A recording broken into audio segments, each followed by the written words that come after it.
Olá, turma, tudo bem? Aqui, professor Eduardo Carioca. Você está comigo agora em processo civil, direito processual civil. Como assim, professor? Que rolê é esse? Eu já assisti aula contigo de direito penal, de processo penal, de extravagante, já assisti aula contigo de direito administrativo. Essa aqui é para os raízes, né? Porque faz um tempinho que eu não dou aula de direito administrativo. E o que é que tu tá fazendo em processo civil? Eu digo para vocês, processo civil é uma das disciplinas que eu mais amo. Meu Deus do céu, quando eu estava na graduação, eu me apaixonei. Quando eu estagiei na área civil, quando eu virei advogado, estagiei e trabalhei como advogado na área civil, com demanda que precisava do Código de Processo Civil, para cima, para baixo, para tudo.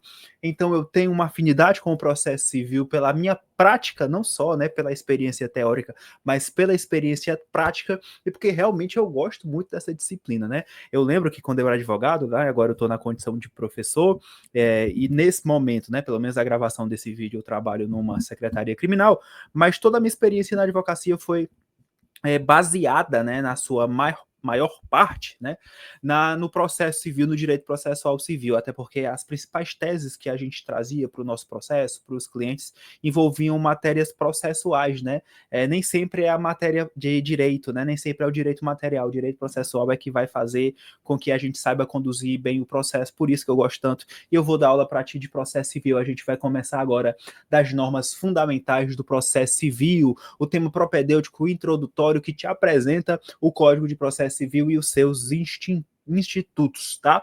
A começar do começo, vamos aqui para a primeira questão, uma questão simples que a gente para eu não começar lhe assustando, porque todo mundo, meu Deus, eu tenho medo de processo civil, meu Deus, eu não entendo processo civil. Tenha calma, Senhor, apacenta tuas ovelhas, porque os teus problemas acabaram. Então vamos lá, deixa de conversa. A vedação é que o juiz condene o réu ao pagar ao autor quantia superior à pleiteada na petição inicial. Então, por exemplo, o autor, numa ação de indenização, de reparação por danos materiais, pediu 10 mil reais, o juiz condena em 20. Oxi, que coisa é essa, juiz? Isso viola, tudo bem? É, essa decisão, além dos limites do que foi demandado pelo juiz, né? Ela viola o princípio da primazia da solução do mérito, da motivação das decisões judiciais, da inafetabilidade da jurisdição, da inércia do juiz natural. Vamos ver, tá, pessoal? Vamos começar pela letra A. Primazia do julgamento do mérito, que também é um princípio processual. Galera, é o seguinte, no âmbito processual, nós temos que dar primazia, preferência para o julgamento do mérito, que é o bem da vida, que é o que se pleiteia no processo, tá? Então, se eu pleiteio uma indenização, o mérito é aquilo que envolve a indenização. Se eu tenho aqui um divórcio, o mérito é o divórcio, a dissolução daquele casamento. E eu tenho que privilegiar, dar primazia ao julgamento desse mérito em relação a causas de extinguir o processo que não julguem o mérito, ou seja, aos julgamentos do processo sem análise do mérito, por exemplo, inépcia da petição inicial é uma forma de extinção do processo sem julgamento do mérito, tá? Enfim, a gente vai falar disso, né, mais na frente. Então, nós temos que evitar o máximo possível, o juiz, as partes, que o processo seja extinto, morra sem análise do mérito, tá? Então, nós temos que salvar o quanto possível questões processuais, tá, formais, para privilegiar o julgamento do mérito, da questão, do bem da vida, tá? Esse é o princípio da primazia da solução do mérito, ou como nós também já falamos, primazia do julgamento do mérito. Da motivação das decisões judiciais, isso é um princípio que você não conhece só no processo civil, é um princípio processual, um princípio constitucional processual, né, do artigo 93, inciso 9 da Constituição. Todas as decisões judiciais, sejam elas quais forem, né, processo penal, civil, não importa, tem que ser motivadas, tem que ser fundamentadas. Letra C, inafastabilidade do controle jurisdicional. Não, né, pessoal? Aqui é um princípio segundo o qual, também de base constitucional, que a lei não exclui da apreciação do Poder Judiciário nenhuma lesão ou ameaça ao direito. Letra D, princípio da inércia, e esse o gabarito, tá, pessoal? Para nós garantirmos até a própria lógica da imparcialidade do juiz, o juiz ele precisa ser inerte. O juiz é um ser equidistante das partes, tá? E ele só pode agir quando demandado. Então, o juiz não vai sair por aí procurando confusão para resolver, né? Ele só age quando provocado, e essa provocação é através da petição inicial. E uma vez formulados os pedidos na petição inicial, o juiz ele está adstrito, vinculado aos limites daquilo que lhe é pedido, tá? Não pode dar nem a mais, nem a menos, nem diferente, tá? Se ele está dando a mais, se ele está dando diferente, é uma decisão extra petita, ultra petita, que isso aqui é tema para outro assunto. A gente vai aqui começar do básico, não vou assustar ninguém, né? Enfim, então aqui é justamente outro princípio, né? O princípio da congruência, da correlação, adstrição, que são corolários, desdobramentos do princípio da inércia, tá? O juiz só pode conferir e prestar jurisdição quando provocado e nos limites daquilo que é delimitado na petição inicial. Primeira questão, gabarito, letra D, tá bom? Fundamento, artigo 2º do Código de Processo Civil. O processo começa por iniciativa da parte. Tudo bem, mas aí, pessoal, o desenvolvimento, em regra, né, se dá por impulso oficial, isto é, pronto, você já provocou o juiz, o resto o juiz disse, não, pode deixar comigo que eu conduzo, tá? Essa é a ideia, esse é o princípio do impulso oficial. Salvo exceções previstas em lei, tá? Essa é a lógica do princípio da inércia, pus o comentário, né? O magistrado só deve agir quando provocado. Sem embargo, né, a despeito disso, uma vez provocado, deverá oficiosamente, isto é, de ofício, sem que ninguém requeira, sem que ninguém peça, conduzir o processo, salvo disposição em contrário. Perfeito.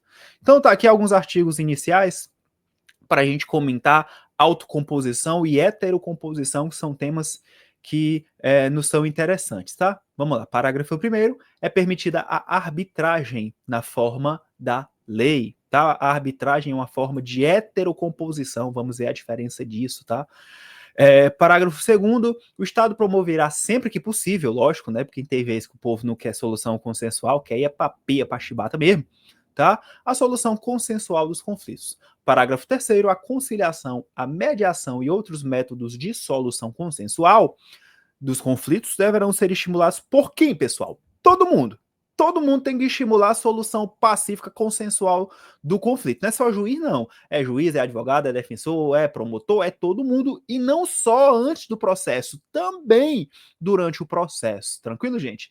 Então, com isso, a gente traz aqui formas de resolução do conflito, a autocomposição e a heterocomposição, tá? Como o próprio nome, como a própria nomenclatura sugere, tá? A autocomposição são as partes entre si, né? A heterocomposição, o hétero, diferente, né? É um terceiro estranho àquelas partes, e aí a gente vai ver suas características, né? Então tá aqui a autocomposição. As partes vão chegar a um consenso sem intervenção de terceiros, respeitar a autonomia da vontade, né? As partes têm liberdade para convencionar as cláusulas desse acordo, né?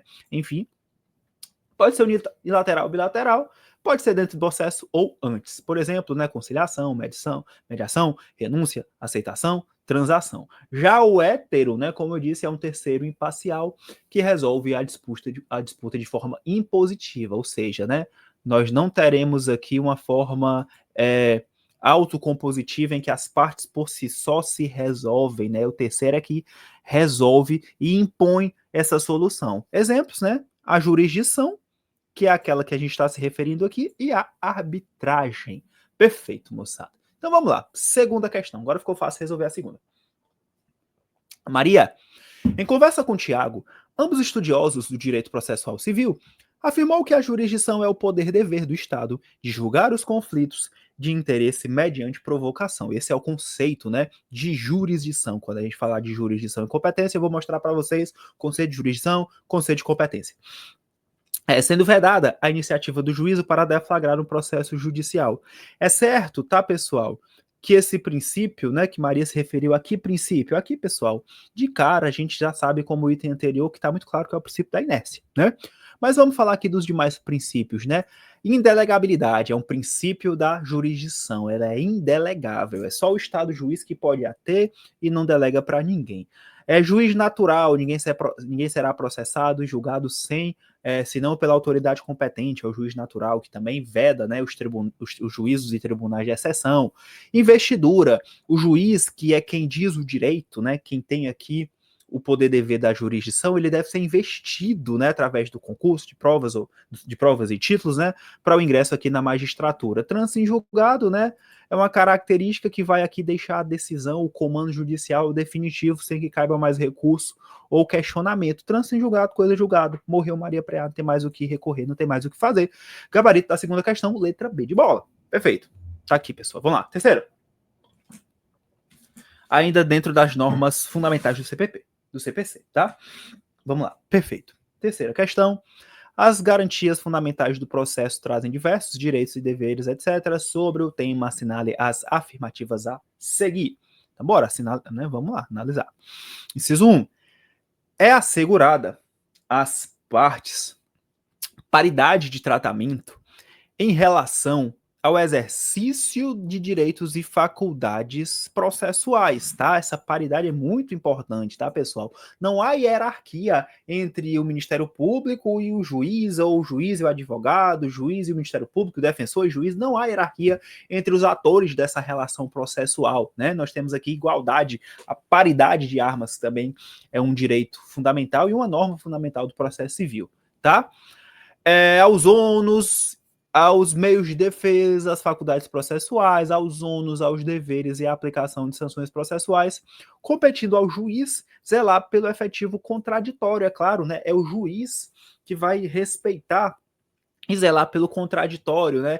Que é esse binômio ação-reação. Uma parte fala, a outra escuta e fala de volta, né? Basicamente é isso como você vê no debate, né? Que tem a parte aqui, a réplica, a tréplica, né? Também tem, inclusive, esses institutos, né? No processo civil, por exemplo, você tem a petição inicial, e aí da petição inicial tem a contestação. Se a contestação trouxer outra matéria que é impeditiva, modificativa ou extintiva do direito do autor, ou seja, uma coisa que muda o direito do autor, né, o extingue, o autor vai aqui apresentar uma réplica, né, a essa contestação. Claramente nós temos aqui a ideia do contraditório, e o juiz é quem deve zelar pelo efetivo contraditório. Beleza. Então tá certo, né? Não tem nenhum defeito nesse inciso 1, tá?